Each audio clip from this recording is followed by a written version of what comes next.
देश में धर्मगुरुओं की वाणी को सदा ही गंभीरता और सम्मान के साथ सुना जाता है, लेकिन फिर भी कई धर्मगुरुओं के मुख से कुछ ऐसे शब्द निकल जाते हैं जिन पर बवाल हो जाता है। नमस्कार, मैं हूं मनिंदर प्रताप सिंह। अपने धार्मिक बयानों से लगातार सुर्खियों में रहने वाले धर्मगुरु रामगिरी महाराज फिर से विवादों में हैं। ताज़ा मामला राष्ट्रगान जन गण मन और इसके रचयिता गुरुदेव रविंद्रनाथ टैगोर को लेकर है, जिस पर रामगिरी महाराज ने कई सवाल उठाए हैं। महाराष्ट्र के संभाजी नगर में आयोजित एक धर्म सभा में धर्मगुरु रामगिरी महाराज ने जनगण मन की जगह वंदे मातरम को राष्ट्रगान बनाने की वकालत की है। रामगिरी महाराज ने अपने बयान के बाद यह भी कहा कि भविष्य में इसके लिए संघर्ष भी करेंगे। उनका दावा है कि टैगोर ने यह गीत ब्रिटिश राजा जॉर्ज पंचम के लिए लिखा था, न कि राष्ट्र के लिए। ब्रिटिश काळामध्ये ज्यांनी भारतावर राज्य केलं, त्या काळामध्ये ज्यांनी शिक्षण संस्था चालवल्या त्यांना ब्रिटिशांना धरून चालवावं लागत होतं आणि म्हणून त्यांनी ब्रिटिशांची स्तुती केलेली आहे आणि या स्तुतीवरून त्यांना नोबेल पुरस्कार मिळालेला आहे।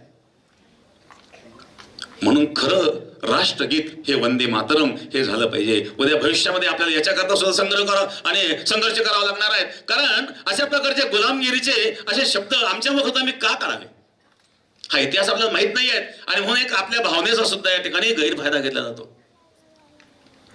आणि म्हणून अशाच प्रकारे वेगवेगळ्या पद्धतीने शिक्षण संस्थेतून चुकीचा इतिहास आम्हाला शिकवला गेला। आम्ही रामाचे कृष्णाचे वंशज आहोत। आम्हाला शालेय शिक्षणामध्ये शिकवलं गेलं की पाश्चिमात्य देशातून आर्य भारतात आले आणि भारतात आल्यानंतर त्यांच्यामध्ये भरत नावाची टोळी होती आणि त्यामुळे भारत देश नाव पडलं। चुकीचा इतिहास शिकवला गेला। रामगिरी महाराज इससे पहले भी कई विवादित बयानों के लिए चर्चा में रहे हैं।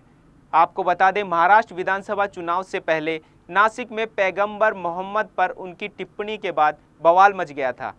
इसी मामले में उनके खिलाफ 60 से ज़्यादा FIR भी दर्ज हुई थी। रामगिरी महाराज का कहना है कि बहुत कम लोग राष्ट्रगान का इतिहास जानते हैं। वे इस सच को लोगों के सामने लाना चाहते हैं। उनके अनुसार टैगोर ने यह गीत 1911 में कलकत्ता में गाया था, जब भारत गुलाम था।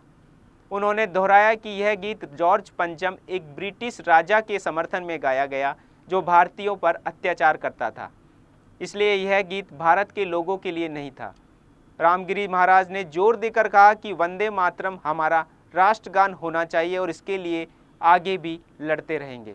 1911 मध्ये रवींद्रनाथ टागोर यांनी कलकत्त्याला गायलं।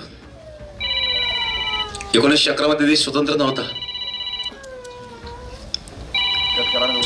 रवींद्रनाथ टागोरांनी कलकत्त्याला गायलं, कोणासमोर गायले?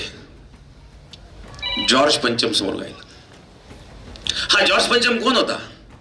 हा जॉर्ज पंचम ब्रिटिश राजा होता, जो भारतावर अन्याय करीत होता, अत्याचार करीत होता। त्याच्या समोर हे गीत गायलेलं आहे आणि त्याच्या समर्थनार्थ हे गीत गायलेलं आहे, राष्ट्राला संबोधून नाही।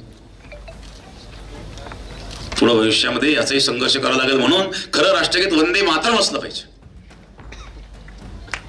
वंदे मातरम सुजलाम सुफलाम मलयज शीतलाम सस्य श्यामलाम मातरम, हे खरं राष्ट्र। आइए जानते हैं रामगिरी महाराज के बारे में। रामगिरी महाराज का असली नाम सुरेश रामकृष्ण राणे है। उनका जन्म महाराष्ट्र के जलगांव में हुआ। वहीं उनकी शुरुआती पढ़ाई हुई। 9वीं कक्षा से वे स्वाध्याय केंद्र से जुड़ गए और गीता का अध्ययन शुरू किया। 10वीं के बाद उन्होंने अहमदनगर के केदगांव ITI कॉलेज में दाखिला लिया, लेकिन बाद में उन्होंने आध्यात्म का रास्ता चुना।